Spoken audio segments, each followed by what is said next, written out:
بالأمس أرى في وسائل التواصل من ساءه موت الشيخ ربيع ومن فرح بموت الشيخ ربيع. علم من أعلام المسلمين وعالم من علماء السنة، جهاده معروف ونفاحه عن السنة معروف وجهاده لأهل البدع معروف. كان شيخ الإسلام رحمه الله يقولون يكثر من دعائه بقوله اللهم امكر لي ولا تمكر علي.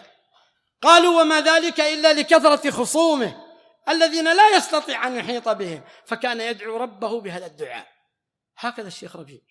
هؤلاء الملاحدة رماهم، وجميع صنوف الضلال من الخوارج والمبطلين هؤلاء كلهم رماهم بسهم، فهم الذين فرحوا بموته، هم الذين فرحوا. رأيت الملاحدة والزنادقة فرحوا بموته، رأيت أهل البدع جميعا من الإخوان البنائيين ومن الإخوان القطبيين التكفيريين ومن الصوفية ومن أصحاب الحداثة ومن الشيوعيين ومن الصوفية ومن الروافض، رأيتهم فرحوا بموته. ما أقول لكم هذا كلام مبالغ، والله رأته عيناي وسمعته أذناي، وأنا لست بحاجة أن أحلف. ولكن صدق شيخ شيوخنا حينما قال وموت حبر وموت قوم كثير العد أيسر من حبر يموت.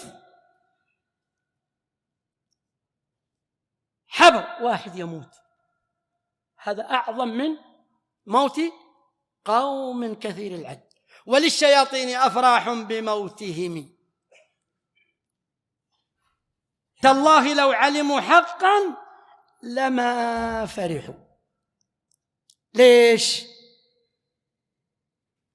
لو علموا أن الله حافظ هذا الدين وأن الله ينشئ فيه يغرس فيه غرسا يستعملهم في طاعته ما فرحوا. فالله لم يكل حفظ هذا الدين إلى أحد، وإنما تكفل به هو. لماذا؟ إنا نحن نزلنا الذكر وإنا له لحافظون. هذا الدين محفوظ ببقاء كلام الله فينا وكلام رسوله صلى الله عليه وسلم فينا، والقائمون بهم أهل العلم. كلما ذهب جيل ذهب علماء يستخلف الله في هذا الدين غرسا يقومون بنصرته. لكن بهذا معاشر الأحبة نعرف من هم أهل القلوب المريضة ومن هم أهل القلوب السليمة.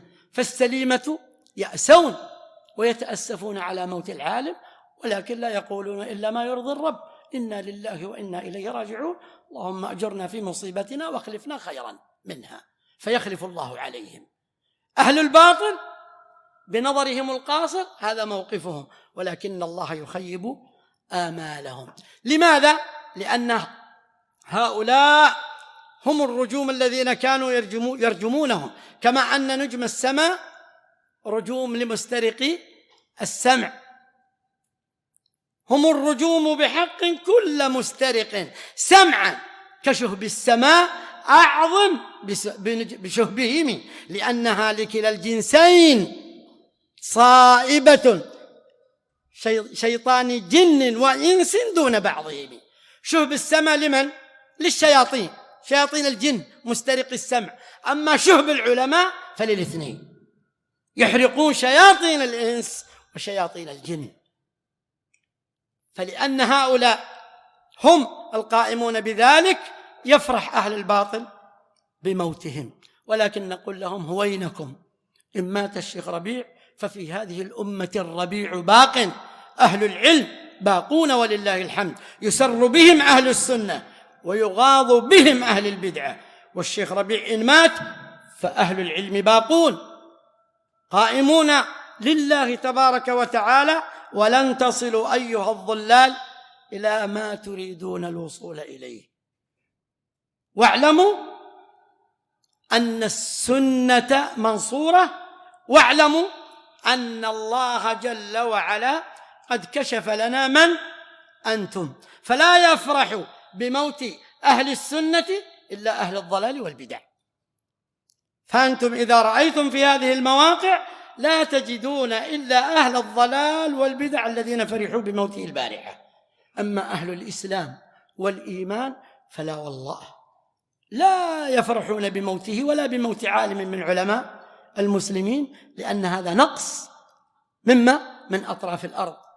ولكن نحن نؤمن إيمانا يقينا أن الله حافظ دينه، ومن حفظه لدينه أن يهيئ هؤلاء العلماء وأن يبقيهم في الناس.